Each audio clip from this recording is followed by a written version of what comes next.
A strategy is a broad plan developed by an organization to take it from where it is to where it wants to be. A well-designed strategy will help an organization reach its maximum level of effectiveness in reaching its goals, while constantly allowing it to monitor its environment to adapt the strategy as necessary. Strategy formulation is the process of developing the strategy. Strategy formulation requires a series of steps performed in sequential order. The steps must be taken in order because they build upon one another. However, there are two processes that are continually performed throughout the strategy formulation: environmental scanning and continuous implementation. Environmental scanning is simply the process of paying attention to the external environment for factors that may affect your organization's performance, which will need to be addressed in the strategy formulation process.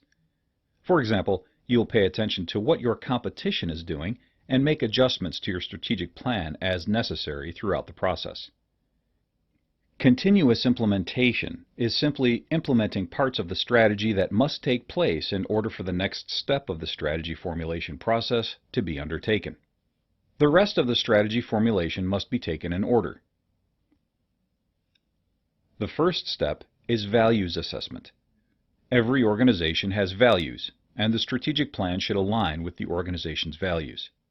A value assessment should look into the personal values of the organization's members, organizational values, the organization's operating philosophy, culture, and stakeholders. The second step is vision and mission formulation. Once you have a firm handle on an organization's values, it's time to establish its mission and vision, which is the foundation upon which your strategy will be built.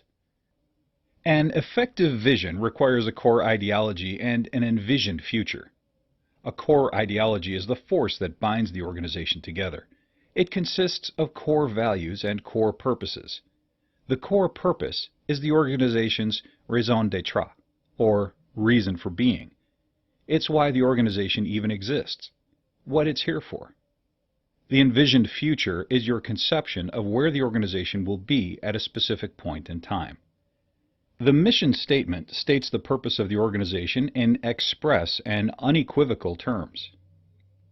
The mission statement helps to determine the allocation of resources, guides your organizational culture, establishes the boundaries of its activities, and helps to facilitate accountability, control, time, and performance by providing criteria for mission achievement.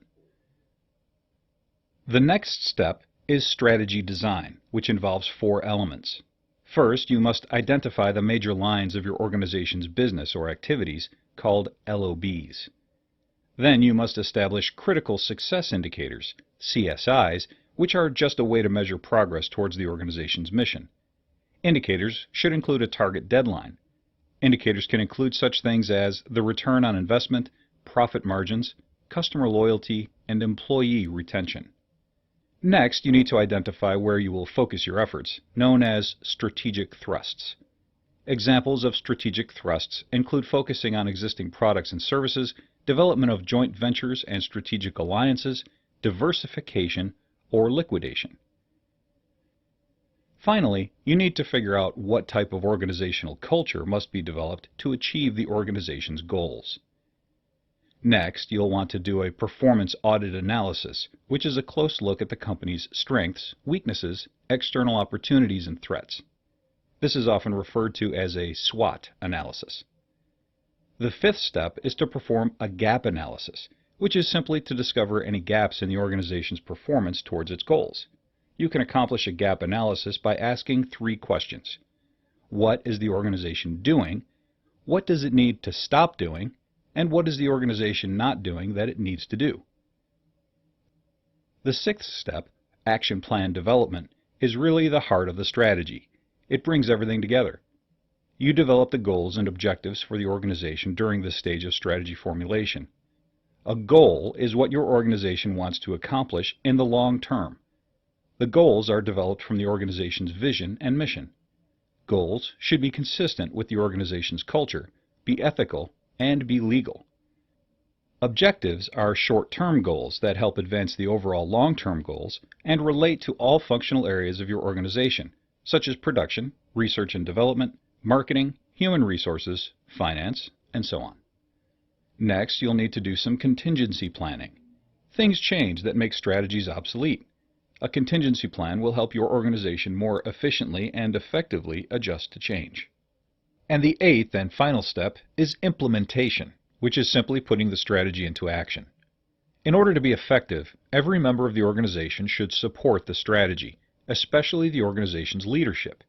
If the leader doesn't believe in the strategy, why should you? Strategy formation is the process by which an organization develops and implements a strategy. All steps of the process should be followed in order because they build upon each other, except for the steps of environmental scanning and continuous implementation, which must be performed throughout the entire process.